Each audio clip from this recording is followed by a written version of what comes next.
Sir అంటే బ్రషింగ్‌కి, క్యాన్సర్‌కి ఏమైనా సంబంధం ఉందా సార్? బ్రషింగ్ సరిగ్గా మనం చేయకపోయినా అంటే ఈ ఓరల్ హైజీన్‌గా దీన్ని మెయింటైన్ చేయకపోయినా కూడా ఇలాంటివికి అవకాశం ఉందా? అన్లైక్లీ అండి. బ్రష్ సరిగ్గా చేసుకోకపోతే ఈ మధ్య కొత్తగా హార్ట్ అటాక్ వచ్చే అవకాశాలు ఎక్కువ ఉంటాయంటున్నారు. ఎస్, ఇది chronic inflammation. Any inflammation for that matter ఎక్కడైనా సరే, క్రానిక్ పుండు, చిగుళ్ళలో పుళ్ళు రావటం, వీటి వల్ల కూడా ఈ క్రానిక్ ఇన్ఫ్లమేషన్ వల్ల కర్నరీ ఆర్టరీస్లోను, బ్రెయిన్లోను, రక్తనాళాల్లో రక్తం గడ్డగట్టే ప్రమాదం ఎక్కువగా ఉంటుందండి. అలాగే ఇల్ ఫిట్టింగ్ డెంచర్స్, చాలామంది డెంచర్స్ పెట్టుకుంటారు, సరిగా ఫిట్ అవ్వవు, రాపిడికి గురి చేస్తుంటాయి. అలాగే టీత్, ఉదాహరణకి లాస్ట్ టూత్, ఎస్పెషలీ మన విజ్డమ్ టూత్, జ్ఞానదంతాలు కొంచెం వంకరగా ఉంటాయి, వంకరగా ఉండి లోపల రాసుకుంటూ ఉంటాయి.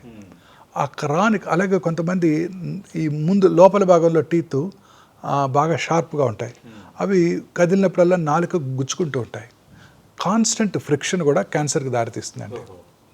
కాన్స్టెంట్ ఫ్రిక్షన్ క్యాన్సర్కి దారితీస్తుందండి ఎక్కడైనా సరే. జ్ఞానదంతం మధ్య స్కిన్ అనేది కొంత ఎప్పుడు నొక్కబడుతుంది, మధ్యలో నొక్కబడుతుంది, కరెక్ట్. వాళ్ళలో కూడా క్యాన్సర్ వచ్చే అవకాశాలు ఎక్కువ ఉంటాయండి. క్రానిక్ ఫ్రిక్షన్ అండి, ఎక్కడున్నా సరే క్యాన్సర్ రావచ్చండి. ఉదాహరణకి మొన్న మధ్య ఒక ఇంట్రెస్టింగ్ స్టడీ చూశాను. మరాఠీ ఉమెన్ శారీ ఎలా వేసుకుంటారో తెలుసా మీరు? మన మగవాళ్ళు ధోతి కట్టుకున్నట్టు కట్టుకుంటారు మరాఠీ ఉమెన్.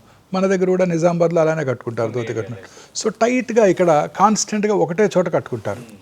కట్టుకున్నప్పుడు అక్కడ పుండు పడుతుంది, ఆ పుండు మీద క్యాన్సర్ వచ్చింది.